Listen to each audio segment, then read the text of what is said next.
Hello everybody and welcome again to my YouTube channel May Fineart. And today's episode, guys, we will take you in Planckendael Zoo in Mechelen. For those who are not yet subscribed, please don't forget to subscribe in my channel. Thank you.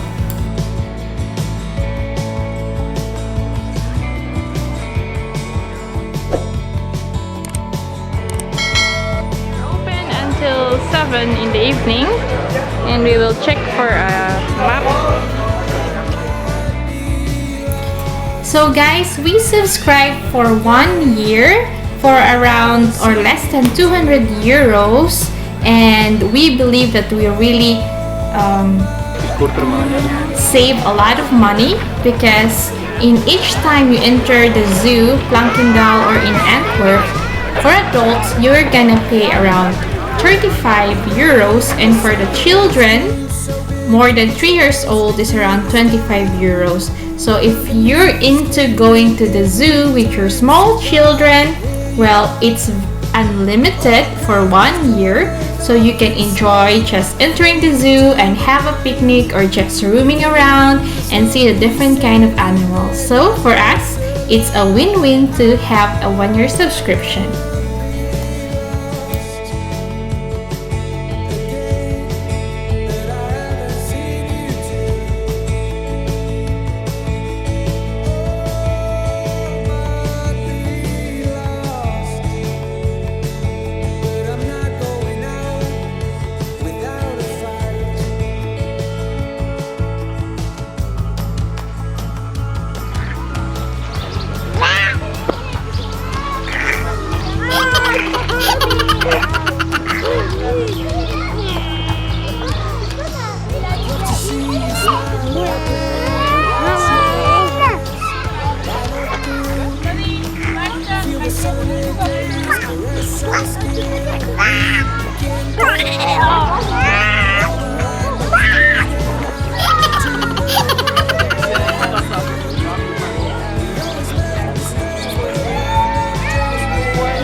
Wow, langi vein.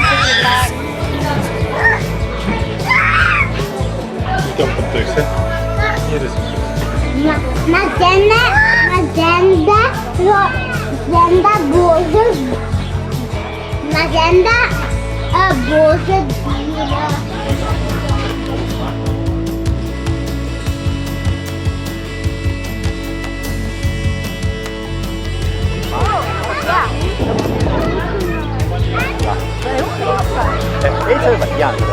这跟它的版本，你把这里你看着的。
Van Garamba. Ja, is krokodil, Nathan. Pas op. Maar waarom zijn er 2 trucken? Dat mag je. Ze brengen alle voedsel, gas, olie en de andere plek. Ja. Wauw. Oh, kijk. Een giraf. Kijk eens, zitten bij elkaar. Die grote. Kijk eens, daar.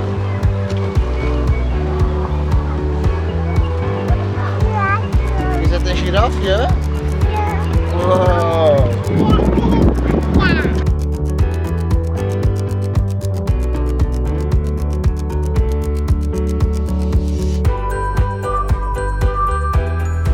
Wow. Wait, yeah, giraffe. Marisa?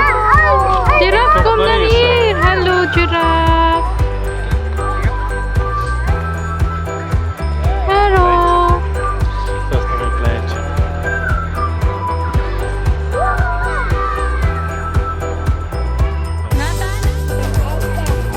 Hoi, hoi, hoi, hoi, hoi.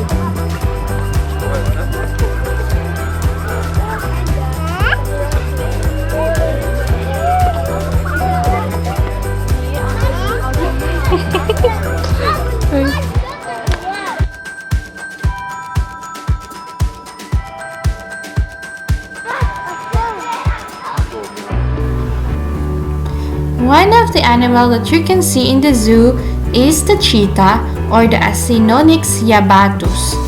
That is the scientific name. This is a large cat native to Africa and central Iran. It is the fastest land animal, estimated to be capable of running at 80 to 128 kilometers per hour, with the fastest reliable recorded speeds being 93 and 98 km per hour, and as such has several adaptations for speed, including a light build, long thin legs, and a long tail. It typically reaches around 67 to 94 cm at the shoulder, and the head and body length is between 1.1 and 1.5 meter. Adults weigh between 21 and 72 kilograms. Its head is small and rounded and has a short snout and black tear-like facial streaks. The coat is typically tawny to creamy, white or pale buff, and is mostly covered with evenly spaced, solid black spots. 4 subspecies are recognized.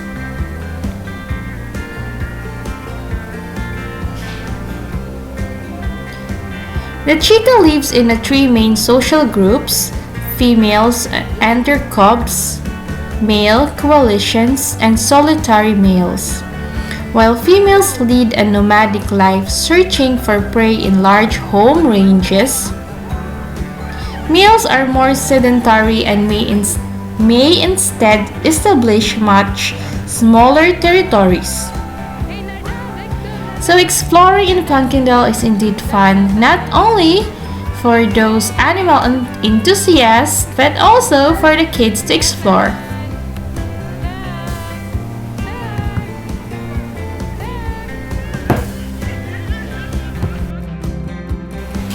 Isn't it fun? While our kids are just running and enjoying the nature in Planckendael, we can also see another animal, and these are the bisons.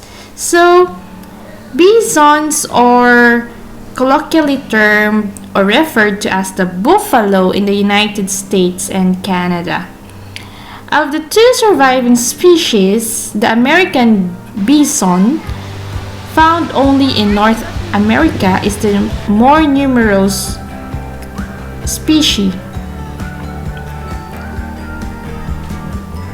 While bison species have been traditionally classified in their own genus, modern genetics indicates that they are nested within the genus Bos, which includes, among others, cattle, yaks, and gore, being mostly closely related to yaks. Bison are sometimes bred with domestic cattle and produce offspring called beefalo or zubrin.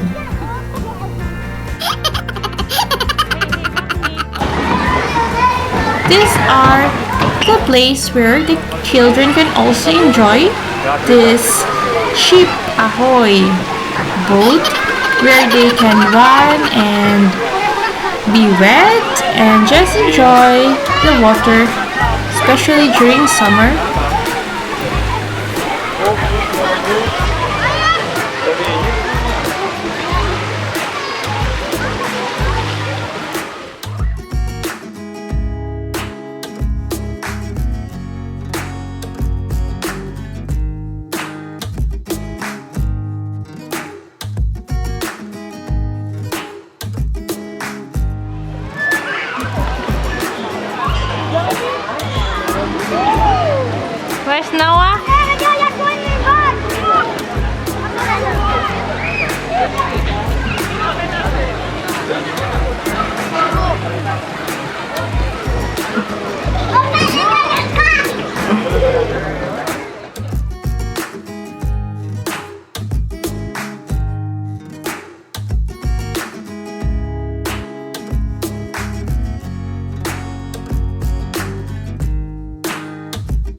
Who needs another Diren while you are enjoying the boat?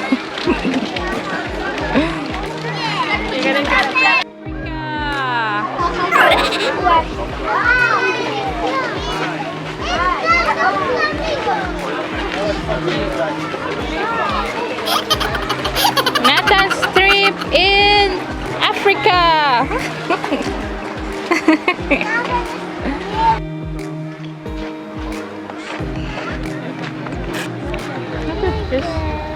We'll sit then.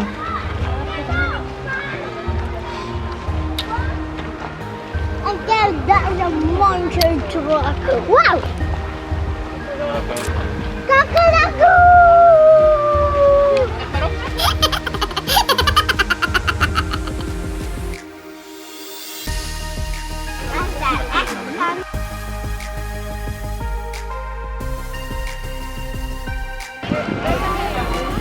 Dus kunnen we niks meer laten staan.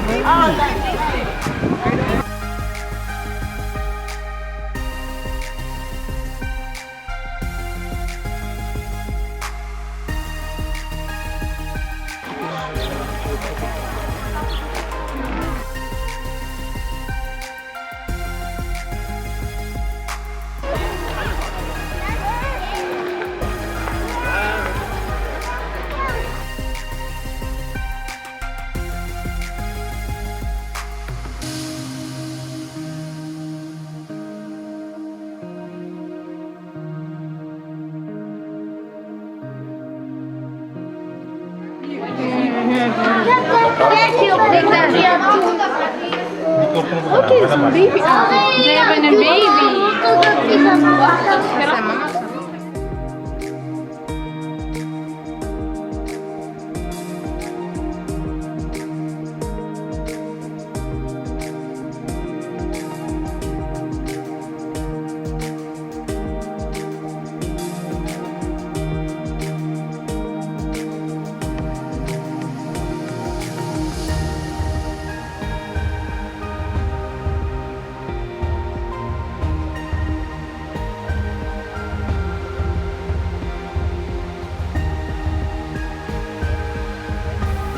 So thank you so much guys for watching this part 2 of our Planckendael travel with my entire family. I hope that you enjoy watching the different animals in this video, and if you want to visit Planckendael, I have this link below and you can check it. Thank you so much, and don't forget to subscribe in my channel for more upcoming videos. Thank you. Bye.